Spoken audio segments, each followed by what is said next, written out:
Welcome in to a late night edition of House of Horns. My name is Victor Corona, aka Vic the producer, and joining me as always is Gilbert Manzano, who does it for Sports Illustrated MMQB. And Gilbert, the Rams blow a big fourth quarter lead once again under Sean McVay and lose to the Seahawks in overtime 38-37. I mean, I can go in different ways and ask you what your biggest takeaways was from this loss, whether it's like I just mentioned, the 16-point fourth quarter, choke job, whether it's the referees blowing two big calls, uh, Puka Nacua once again being a distraction. Puka Nacua having the night of his life in terms of on the field, or Matthew Stafford just going ham in this game. Or I guess we can start off with bad special teams. Where do you want to start? Or I should one more. Or Sam Darnold just being clutch in the fourth quarter and overtime. Where do you want to start here? Yeah, I'll save the Puka Nacua stuff for second segment because he did play lights out. That was a monster performance, and I think he needed to step up for after all the dumb stuff he's done this week, and he's doing more dumb stuff. But we'll get to that in a bit. Putting Puka Nacua aside, I think what it seems like with the Rams is it's a long season and a lot of things happen and you think they're the best, they have the best offense, they're going to be a Super Bowl team, and it's like, honestly, after what I saw today, they're the same team from September. Their issues got exposed. This is why this is a team I can't trust, and I think they could win the Super Bowl, but I'm done with the whole they're the favorites, they're the best team in football. And I fell for it and I was trying to be the one saying, hold on for the longest. But you know what? I won't take credit for that because I bought into the hype here. This team has a weak secondary, has a weak back end of the defense, and this team has a problem on the defensive front. A unit that has been overrated, has not stepped up. I get it. Kobe Turner had a sack. Verse had his moments, but when you need to stop, when you invest first round picks, second round picks, third round picks, it's not on the secondary. It's not on Nate Landman. I get Landman just got paid, but he was still a bargain bin signing in March. This defense needed to be bailed out by the front. Nowhere to be found. They're overrated. Let's call it what it is. The secondary is weak, and the linebacker core is thin. Now to special teams. The offense has been so good, Vic, that Mavis has not been needed. He was needed today, and he missed a big one. The punt coverage return on Brahim Shaheed, that sparked the comeback. So special teams, let's not forget. Remember all the missed or blocked field goals at the beginning of the season? Remember when they missed that one to beat the Eagles? So how can you trust a team that can't play special teams and they don't have a good defense? So I get the offense is great, but you lost Davante Adams today, and it made a difference too. So injuries happen in the NFL. So I'll wrap it up with that. I cannot trust this team to be a Super Bowl favorite. They'll be in the race, they'll be in the mix, but again, like we've been saying all year long on Compas on the Beat, on House of Horns, it's a wide open race. So don't try to make the Rams be the top dog when they're not. Yeah, and you can't just be really good on one side of the ball and not and credit to the Seahawks, even they got their defense got exposed in this matchup Yeah, as well. Sean McVay had a great game plan, but again, his game management just came into play there with those that's another one. Yeah. you go look at the fourth quarter, in five fourth quarter possessions, Gilbert, 0 points, four first downs, and they took less than 7 minutes of time of possession there, where they should have, killed the clock in this game. And then they just, once again, he Sean McVay just has issues putting teams away for whatever reason. And, that's one thing, you look at the fact that the Seahawks were 0 and 172 when trailing by 15 points in the Wow. fourth quarter. I mean, that is just bad. I mean, it's just, you look at some of the other ones since 1975, teams with 400 plus yards, zero giveaways, 0 sacks taken. Plus, you get 3 takeaways from your defense.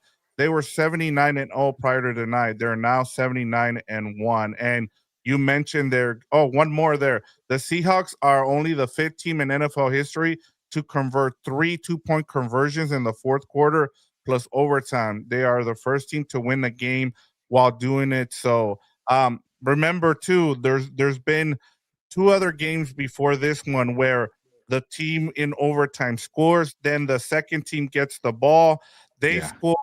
Those teams weren't able to get the 2-point conversion. That was the Raiders and the Commanders.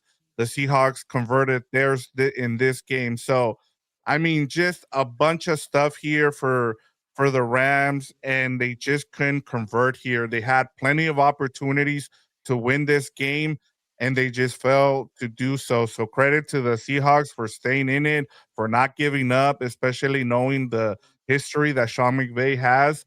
And one last thing here, Gilbert, and I'll close out with my takeaway is the fact that you talked about the Puka distractions. It the press conference, the presser at the after the game was all about the Puka distraction. Nobody got to ask.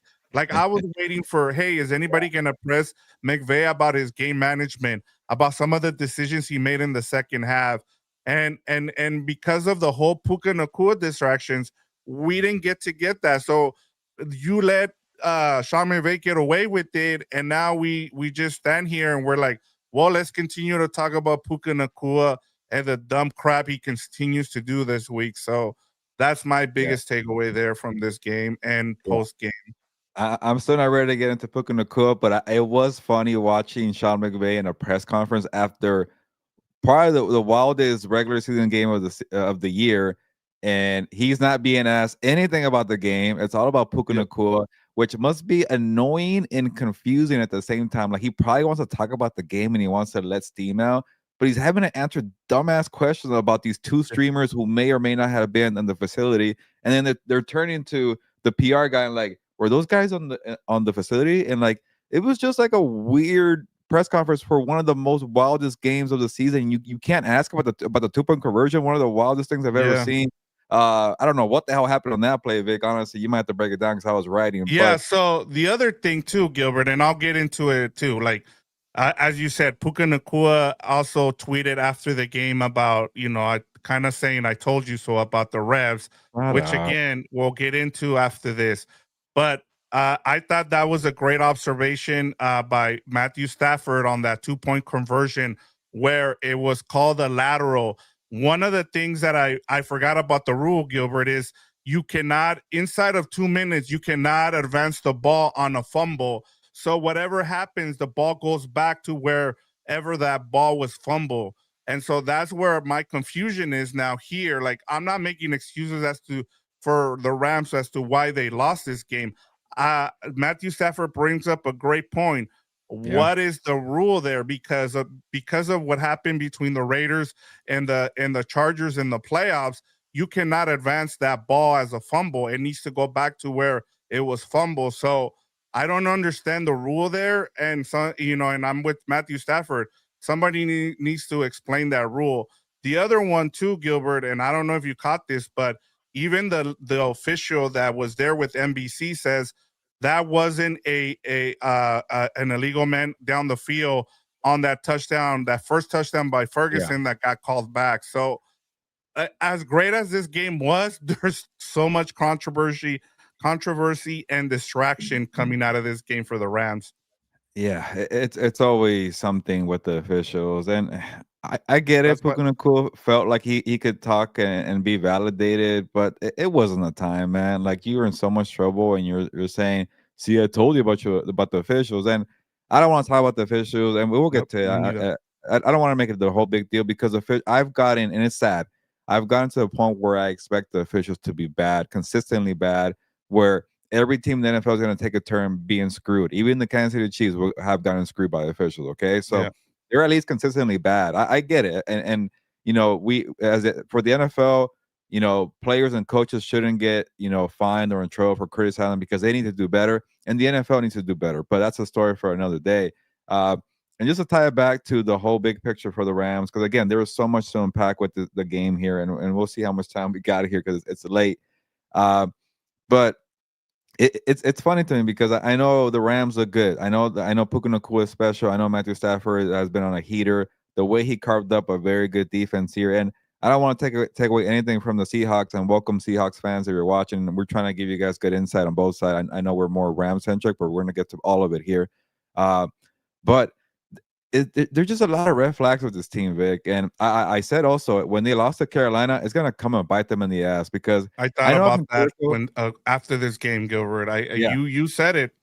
they could have been tied right now. Instead, they're one game behind. They need help here, and you know, I'll give the Seahawks credit. Like I know I've been ripping on Sam Darnold a lot, and he struggled, but also he came back and battled, and that was a good game for his confidence booster. That definitely won, at least in my book, a lot of points. I know he doesn't give a crap about my points there, but you know what I was trying to say after that Carolina loss was like, you know what, the Seahawks are rolling, man. There's one thing, they have their issues too, but they handle business. When they play bad teams, they handle, and they're not gonna lose. Like, I could see them, destroying Carolina after the Rams lost them. But the 49er game is tough. That's like the last hope here for the Rams, which is funny. You need the 49ers to come through.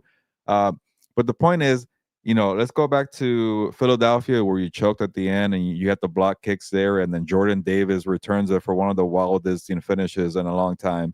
Let's go back to Thursday Night Football at home with not Brock Purdy, Mac Jones and Kendrick Bourne carving up this team, a game they should have won after self-inflicted wounds, mistake after mistake. That's two right there. And then number three, everybody's saying, "Wow, this team looks great and amazing," and you go into Carolina and you lay an egg. I get Carolina's a 500 team. They're a crappy 500 team. They win, lose, win, lose. They were inconsistent. That team does not belong in your class, and you lose to them. And now tonight, a choke job of all ages, 16-point choke job, overtime. You can't stop them on 2-point conversion. All the talent in the world. That's four big ugly losses, Vic. That's a team I cannot trust. So I wrote about Puka Nacua saying he can't be trusted as an ambassador for the franchise. He's a great football player, but he's unreliable off the field, makes dumb decisions. But at the same time, the Rams have lost trust. They're not a real contender. When you have four losses like that could have been prevented. So to me, I know it's wide open, Vic, but I don't buy this team. I see maybe NFC Championship game, but they're gonna find a way to screw it up because they've been doing it all season 4 times. Like go ahead and beat up on the Cardinals and beat up on the Jaguars in London. But to me, that's 4 games. I've seen enough here. Yeah, and I mean to add to it, you had a golden opportunity. You controlled your own destiny here to be able to go and beat the Seahawks, and you were in position to do it, and you just came up short because of situational football. And I was ready to talk about Mike McDonald and the fact that he was way too conservative in this game, and the fact that he was way too reliant on his defense and kind of neutered Sam Darnold in this matchup, and rightfully so, right? He had those 2 turnovers, and you had a chance to just step on them and put this game away. And the fact that you just continue to blow leads like this, it doesn't bode well. And this is also, Gilbert, where I'm just tired of the whole DBOA. Like, this was the 2 best DBOA teams and all the nerd stats. And I'm like, look, this is going to be a great matchup if they face each other a third time.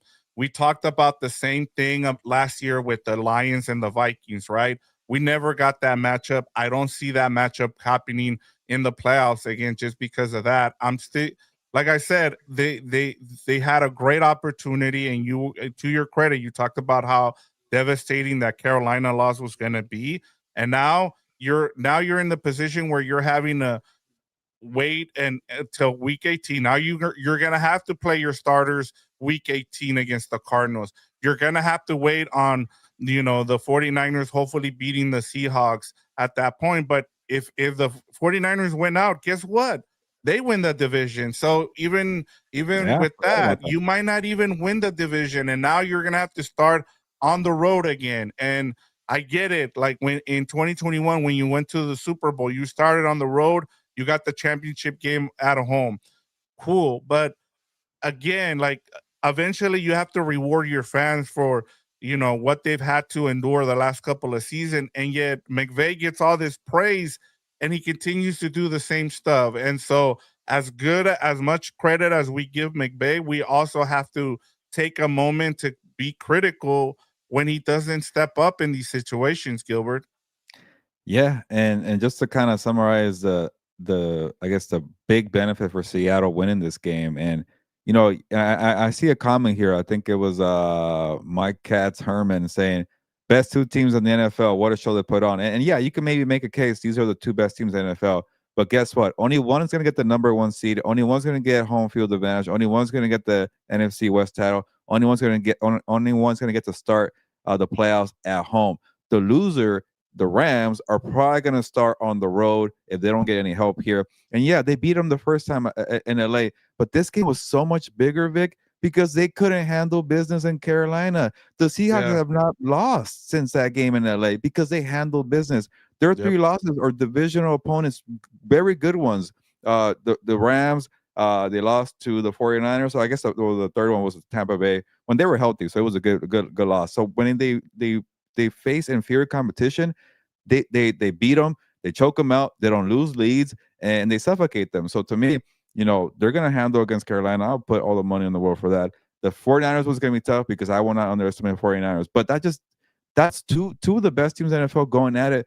But one's gonna be a wild card team, one's pretty much gonna have a hard road to the Super Bowl. This is the outcome for not handling business. I already laid out four losses where this team disappointed. They choked in Philadelphia. They blew a golden opportunity against the shorthanded 49ers, and they also blew another golden one in Carolina. So it's going to come back and bite them. So, hey, Rams fans, you're going to have to suck it up and be a 49er fan in week 18. It's going to suck, Yeah. but this is what matters. Last year when the Vikings lost to the Vikings lost to the Lions in week 18, they started against the Rams in Arizona. I know, weird game. But they had to go on the road as a 14-3 team. They got bounced right away. It's going to be a tough road ahead. This team can recover because their offense is that damn good. We'll see if Davante Adams comes back, and he was a factor, big, especially when those two drives where they got two field goals. And I know the first one they got screwed there by the officials, but Davante Adams could have been a big red zone threat there. You could have started maybe 14-7, 14-3, whatever. You could have, would have, should have. Who cares? And yeah, I don't want to hear excuses about Davante Adams not being there. Sorry, Sam Darnold gave you two interceptions. He gave you, Yep. a lot of mistakes on the platter. And I keep going back to an overrated defense, Vic. I don't know what's like. You're probably watching this game closer than I was because I was trying to type away in the second half. But this defensive front is not special. They were at this point last year, Vic. They were dominant. They were leaving an imprint in games and shutting down offenses. I still remember Jared Verse, the terror that he went on a heater, especially that game in Philadelphia in the divisional round. I know Fisk played, but maybe he was injured. I don't know. I just expect better. I know last week we were trying to cut him some slack by saying they stopped the run, and that's what matters. Go get your money. Where is the pressure? Like, where was it in the second half when the bleeding was nonstop? You could have stopped it, and they didn't. You got to help a poor secondary. You got to help Nate Landman, who doesn't do well in coverage. JSN was being shut down. He took off in the second half. So to me, we got to put more attention on this front that's been not coming through. And honestly, Gilbert, I'll say this on our preview, everything I talked about where the adjustments from Seattle's offense actually came into effect here. They rolled out Sam Darnold on bootlegs. They put him under center. They used him in play action.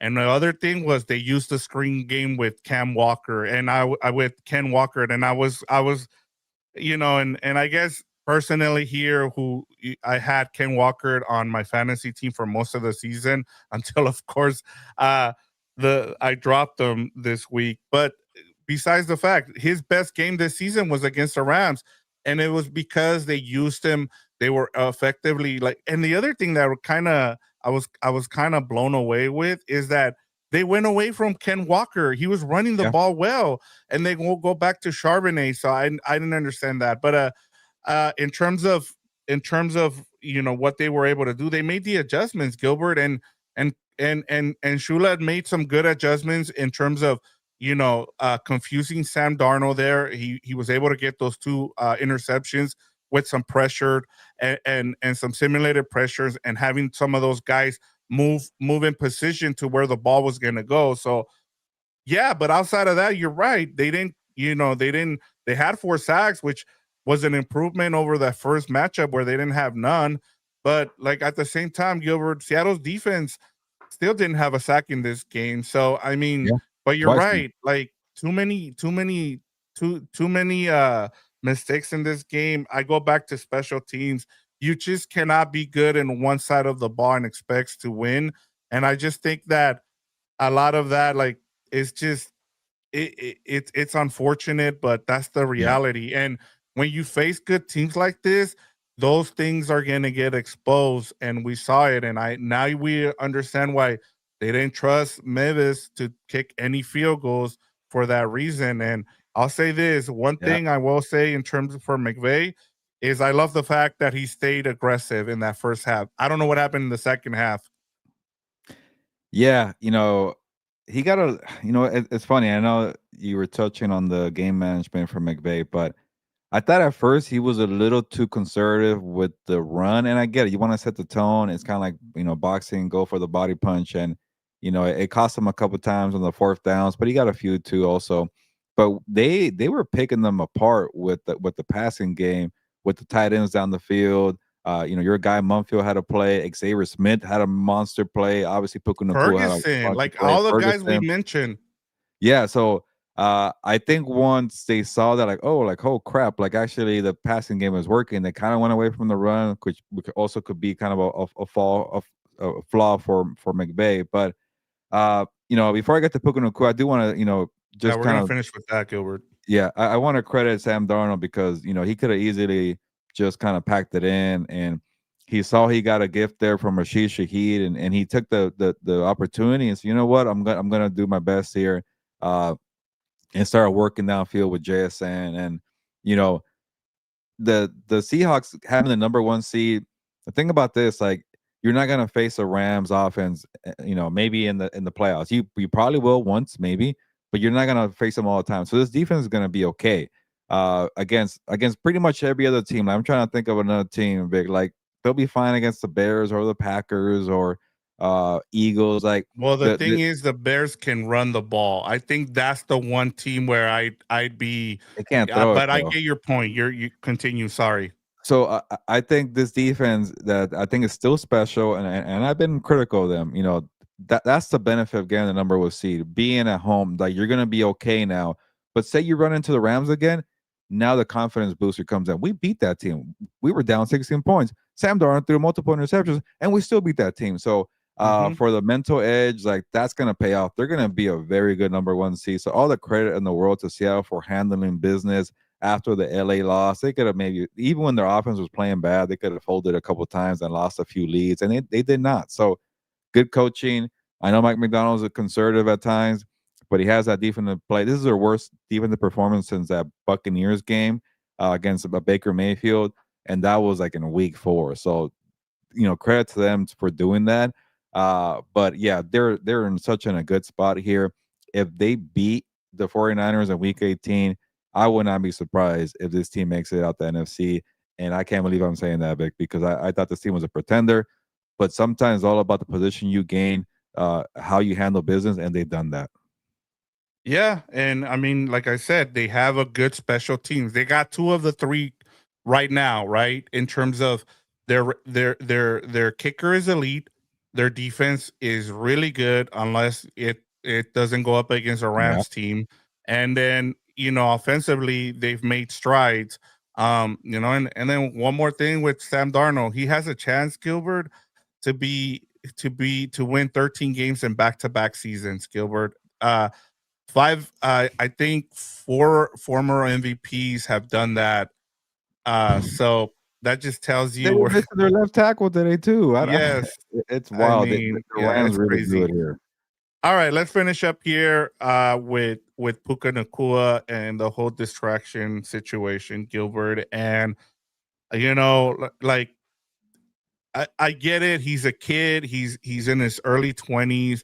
He made a stupid decision, but it just seems like it just keeps spiraling out. And there is something I want to touch on after during that presser that I want to talk about. But I want to give you here the floor in terms of what you wrote about. Make sure you go and check out Gilbert's story at Sports Illustrated, where he kind of talked about the recap of this matchup and then also about the Puka distraction. Yeah, I hate to be this person who says like, "Oh, bad karma or bad vibes or off the field decisions led to the Rams losing." And I think it's part of it. Like I even said on Wednesday, Vic, that there's a lot of bad things going on for the Rams here before they even got to Seattle. Like you had the Puka Nacua mess, and I could break it down everything he did in that. Like he did, some and I want to give him the benefit of that. He didn't know what he was doing, but I can't believe I'm saying this guy's name, Aiden Ross, like who happens to be Jewish, told him to do something that's offensive, and he did it, and obviously now people are gonna take that and made it into a GIF, and you know everybody had apologized, and he promised that he would do that gesture, anti-Semitic gesture in an NFL game if he scores a touchdown. He had 2 touchdowns today. Obviously, he didn't do it because he apologized before that, but that alone forced the NFL to apologize. It forced the Rams to have a statement to apologize, and Puka Nacua had to follow with an apology. Like how do you have a lack of awareness to know that these two idiots, freaking Neon 3 and freaking Aiden Ross? I'm old. I don't give a crap. But like, I, I hate that type of media influencer. What do you want to call them? YouTubers? Like they make money off of controversy. They make money off of embarrassing others. They make money off of doing stupid shit. And Puka Nacua doesn't think like, hey, if I join these two idiots here for a podcast, I think 99.9% I'm gonna be caught up in controversy. And the way I saw the clips of that, I will never watch a freaking live stream from those two idiots. Um, the way I kind of was picturing this when I saw the clips, it's like picture like the bullies at school or the cool kids at school who like get that new kid who wants to be part of the club, and then you have to convince that kid to do dumb shit to embarrass others and make fun of people, and then the bullies are watching you go do this, and it's wrong, but you're still gonna do it because you want to get the laughter, you want to feel included. That was Puka Nacua doing the gestures, or uh, you know, saying, what, Sean McVay, can I bring my 2 friends here to the facility on a short week? When you're playing the Seahawks with the division on the line with the number 1 seed, like you think that's the best call to make to your head coach who also has a say in whether or not you get paid in the offseason? Let's not forget he's going to be eligible for a contract extension after this season, worth all the money for the playmaker he is, the versatile, the toughness. But then if you don't have the awareness to make smart decisions off the field, I bet you, Vic, there might be something in his clause that says if you do live streams or something like Kyler Murray in the video games, like you will That's not what I have this thought of. guaranteed money. He better get a good agent because he lost a lot of guaranteed money. Like you're gonna see a contract number come out in the offseason, like probably the highest paid skill player in the NFL. But then you're gonna look at the fine print and the guarantee money, it might be lower because of his dumb shit that he did this week. So yeah, he did that. And then he also, I get it, crap it on the officials by saying that they act as lawyers, that they want the spotlight. Like, if you think they're that dirty, you don't think they're gonna come back and screw you over in a big spot and be like, "Hey, that's what I called." And today, perfect example, you guys got screwed multiple times. If you really believe the words that you said, maybe those officials heard what you said and said, "All right, cool, I want the spotlight. Let me screw over the Rams." So, why would you say it? Like, at least say like, "Yeah, it was some bad officiating." Don't say they were trying to be lawyers or trying to find a spot. Like, I've seen people criticize officials all the time, but not in the manner that Puka Nacua took it. So to me, he got caught up in the moment, trying to be on a live stream, trying to do it for a cheap laugh. It's funny. He's helping these guys get money off of content when they're costing him money. I bet you he's going to lose guaranteed money because Oh of yeah. his dumb decision. So today was step one of having to prove himself, not as a football player, but as a reliable face of the franchise, somebody that you could trust, with a bunch of money and say, you know what, don't embarrass us, don't create distractions. And this is my last thing. Sean McVay, you're full of shit. Saying that it was not a distraction. You were literally at the podium Yeah. answering question after question about Puka Nacua when there was a great game. I know they lost, but it was still a fun, game that we should all enjoy. Officials are not getting in the way, and you're being asked about Puka Nacua. You're probably gonna get asked about it tomorrow too. I 100% guarantee it. It's a distraction. You didn't even know if these influencers or streamers were on your facility. You had to ask the PR guy. So he's like, and then he got mad too when somebody said, distraction. Did you see the way he played? That was This guy was a baller. He delivered, and then he knew he was kind of sounding like an idiot because then he had to apologize and said, "You know what? I'm sorry. I want to talk about this game." And he was trying to backtrack. He was pissed off. It was a distraction. You're mad about it. You're trying to defend your guy, regardless. Whatever. I don't know, Vic. And the last thing I say is somebody was trying to say, Puka Nacua is like the Gronk of the Rams. Like he's all about party and having fun, you know. But I don't remember Gronk doing dumb stuff like that. I know he played for a long time, and maybe I'm forgetting, but I don't remember Gronk having a week like the one Puka Nacua had, where you have racist comments, you annoy your coach, you bash the officials, and then you have a choke job 2 days later. Yeah, and Gronk was asked by Julian Edelman about this, and he actually said, like, "Hey, you got to know that these, live streamers don't care about you here. Like you just mentioned, it's all about them trying to create controversy." So even Gronk was like, "Bro, have to know that this was coming." And then just Gronk to is his kind own of, brand. I think he's I'm glad smart. you've. That's where I was gonna add to it, Gilbert, at the end here about the about what McVay said in terms of, hey, like, did you see if it was a distraction? Did you see what he did on the field? That comment did not sit well with me because that told me that Sean McVay cares more about like the Yep. on field product than he cares That's about why he like apologized right after he caught himself. yeah, and that's not good. And then the other thing too, this is on the heels of him like not getting in. He got sick the week before. Then his wife gives birth to a child, so he barely even sleeps, and so now he has to deal with with that stuff. And so I just thought that was it was just unfortunate to see. But we do have a quote here from Puka Nacua on his post game tweet, Gilbert. This is Oh, from Adam Grossbart. Just a moment of frustration after a tough, intense game like that. Just thinking of the opportunities I could have done better to take it out of their hands. Just a moment of frustration. So no apology. Just made it about himself once again. So still I mean, the and I hate to say it this way, Gilbert, in terms of like, you know, they need to put a PR person in on him at all times, but that's what it seems like right now because the Rams haven't had to deal with this in the Sean McVay and Les Need era, like and eventually this was going to happen.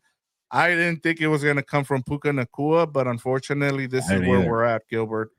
I didn't think it was like this. I didn't think he was going to be this type of distraction. I know he's like the fun guy, energy guy, but I don't know. It's been a whole mess with him, and obviously, I don't want to get into his whole personal stuff with his baby mama. But then you got the brother doing stuff with the stealing the car.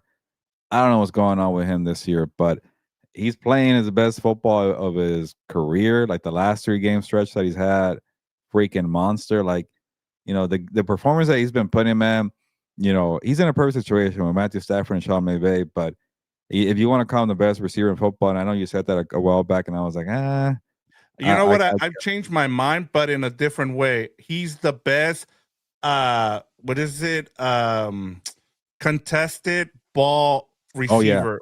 that fourth down. I think it was like 4th and 5 early on. The way he caught that with the guy draped over him was nasty. Yeah, and all right, Gilbert. Well, that's about all we have here. There's a bunch of comments on here, and I just want to give a shout out to everybody.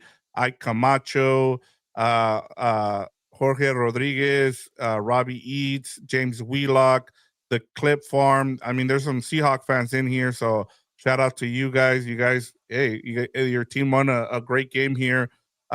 Chantal, we have on here the Frog and the Scorpion. Teaser, my cat's Sherman, or my cat's Herman, whatever it is. Daniel Calderon, Ruben Benz 1000, Ryan Bowen, Big Daddy, uh, what is it? JGG, Kendrickles, I guess it is. James Wheelock, Big Daddy again. So, and then we couldn't stay.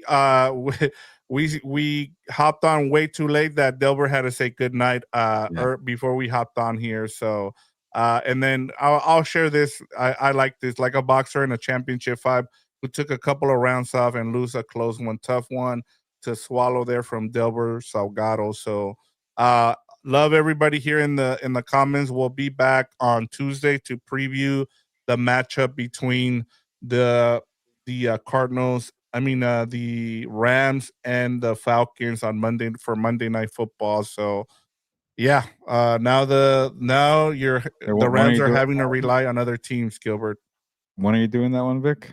Sorry, I missed. Tuesday. Tuesday. You guys are gonna do it Tuesday.